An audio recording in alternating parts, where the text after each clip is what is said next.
Okay, great. Let's welcome Senator Tom Cotton of Arkansas. Later today, he plans to introduce some new legislation that would block China from owning U.S. land. Thanks for joining us, Senator. There's the Speaker is winging her ways across parts of that part of the world right now. She is over Indonesia, I'm told, and we'll see. Could land sometime in the next couple of hours, but we don't know for sure. You've been to Taiwan, have you not, Senator? I have been to Taiwan. Like many legislators, I've been to Taiwan. It's a longstanding tradition in our relationship with Taiwan that while we tend not to send executive branch officials, that legislators do frequently travel there. Nancy Pelosi has been there before. Another Speaker of the House, Newt Gingrich, has been there. 6 years ago, I went there with a large group of senators, and we went on one of these so-called military aircraft, which is not a stealth bomber or a fighter. It's simply a commercial aircraft that the military owns to transport government officials around the world. China complains about it any time a legislator goes to Taiwan, but we've never had this level of tension, and it's because Joe Biden chose to make this an issue. There's no reason to escalate this last month and say the military didn't want her to travel or leak her travel plans or to put pressure on her. It is an example of how Beijing is trying to rewrite the status quo, that Beijing is the one taking provocative actions, and Joe Biden is very worried about that, so he begins to scramble publicly. If he had just treated this like every other president has treated legislative trips to Taiwan in the past, I don't think we would have seen this level of tension. What do you think is in the back? We've been trying to figure out President Xi's mindset on a lot of things. We know that what's coming up soon, it's going to be a lot of celebration about his expected third term, whatever you want to call it, as the leader of China. Do you think that this is somewhat of a diversion from some of the domestic problems in terms of the economy or the unpopular COVID lockdowns, whatever that is? Would it be smart for President Xi, or does it make sense that he wants to get some nationalist fervor stirred up before that happens, or do you think he'd like things to be calm before that event? Joe, I think mostly he's just trying to see what he can get away with. You know, we're almost a year to the day from the fall of Kabul to the Taliban last year. China's giant state-run propaganda outlet referred then to a so-called Afghan effect, and you're continuing to see this Afghan effect. Xi Jinping is trying to rewrite the status quo in our relationship with Taiwan because he thinks he can get away with it. And he already has, in some ways, changed that status quo because he's elevated just a routine legislative trip to Taiwan to something that requires presidential level attention and presidential level pressure. It's very important that we not allow him to do that, that once Speaker Pelosi goes to Taiwan, we make it clear that we'll continue to send legislators there. Kevin McCarthy, who will be the Speaker in January, said he may travel the next year. We need to make it clear to Xi Jinping that we will not back down from this long-standing relationship. So I think that's what he's up to. He just feels that he can get away with something like this. That's why it's so important that he doesn't. Because with dictators everywhere and always, once they get away with one provocation, they'll always be back for more. Do you think that the Biden administration at this point will harden its stance in terms of how much defense we would provide for Taiwan? You've seen President Biden in the past has said, and I don't know if he was mistaken, what he said. It was walked back, obviously, by some other members of his administration. But there are some people saying now, if it becomes clear China is not going to do it in the way that was planned, doing it in a negotiated fashion with Taiwan, but actually that they are going to do it militarily, that we should change our position, say we would at least help Taiwan defend itself, which I don't think that's part of the one China policy right now. Should it shift to that, where we make a commitment? So, Joe, as conditions and circumstances change, sometimes policies have to change. And conditions have changed in the Western Pacific to the point where we do need to change our policy and explicitly state clearly and deliberately that we will aid Taiwan if China goes for the jugular there. For decades, we've been ambiguous about that, what's known as strategic ambiguity. But for most of the last 40 years, it's not been clear that the People's Liberation Army had anywhere near the military capacity to execute an invasion of Taiwan. Now it is pretty clear, or at least arguable, that they can execute that operation. That's why we should change our position and say, we don't want war, but we will deter war by making it clear that we will come to Taiwan's aid. Now, Joe Biden 3 times in 9 months said that, only to have his anonymous White House aides immediately walk it back. That gave us the worst of both worlds. We got the provocation of Beijing without the deterrence of Beijing.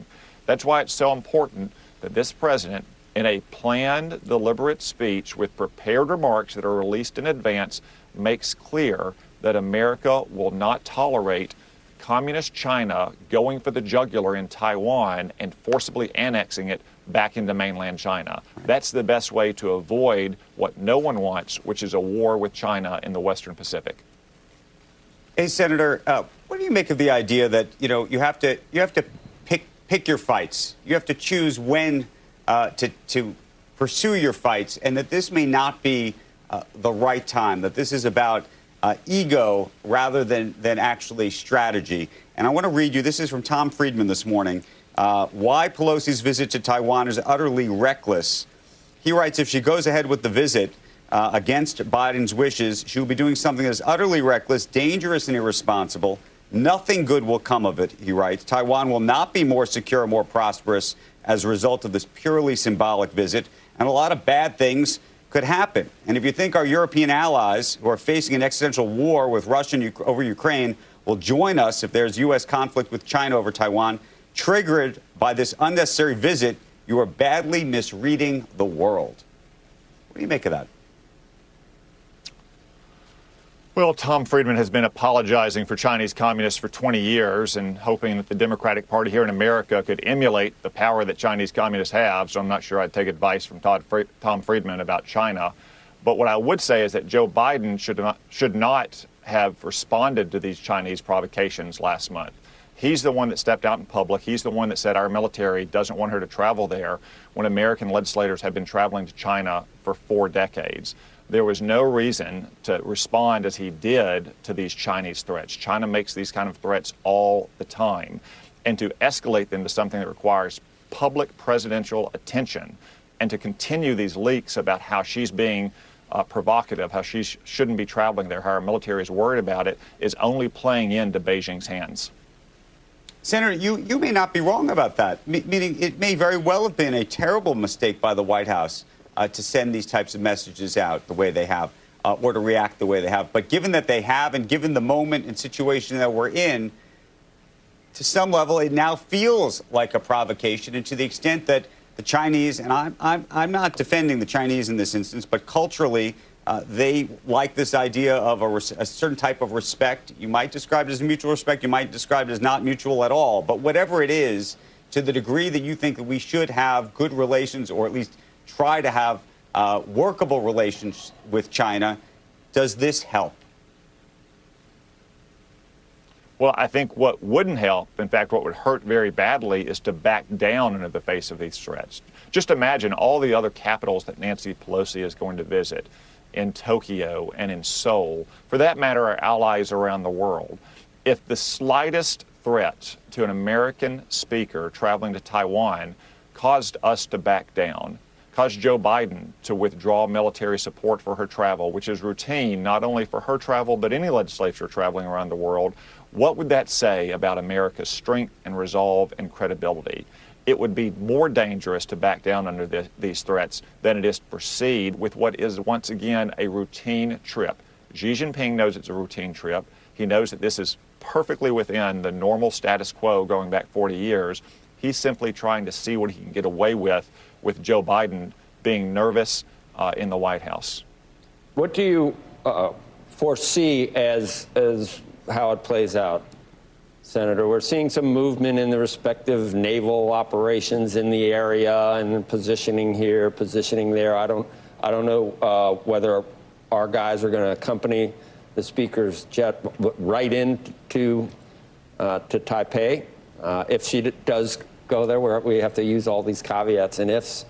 But do you expect largely symbolic things? You don't expect an overt, you don't expect them to force her plane down or to forcibly not allow her to land. Do you expect anything to that extent at this point? Is that possible? No, Joe, I don't expect that. I do expect our military to be postured in a way that will protect America's interests and American officials around the world, to include Taiwan, where we've been traveling for 40 years. I expect the Speaker will visit with high-level Taiwanese officials, as I have on my past trips, as many senators and representatives have in the past. And I expect China will huff and puff about it, but in the end, China doesn't want a war in the Western Pacific, especially, as you mentioned earlier, Joe, on the eve of Xi Jinping getting an unprecedented 5-year term, any more than we do. And the best way to avoid that is to be firm and resolute in the face of Chinese threats. Senator, I don't know if everyone realized that even Speaker Pelosi has been to, I guess she wasn't Speaker, so there's, I guess when we say a high-level official hasn't been there since 1997, we're not trying to disrespect you, but I guess you weren't, a couple of years ago, you weren't really high enough level to be called that. Well, Joe, what I want to say. Yeah, go ahead. So it's not so much about how long someone has served or whether they're high or a backbench. It's the distinction in the custom and practice between the Congress and the executive branch. The executive branch does it. For 40 years, members of Congress have traveled to Taiwan. The Chinese communists know that.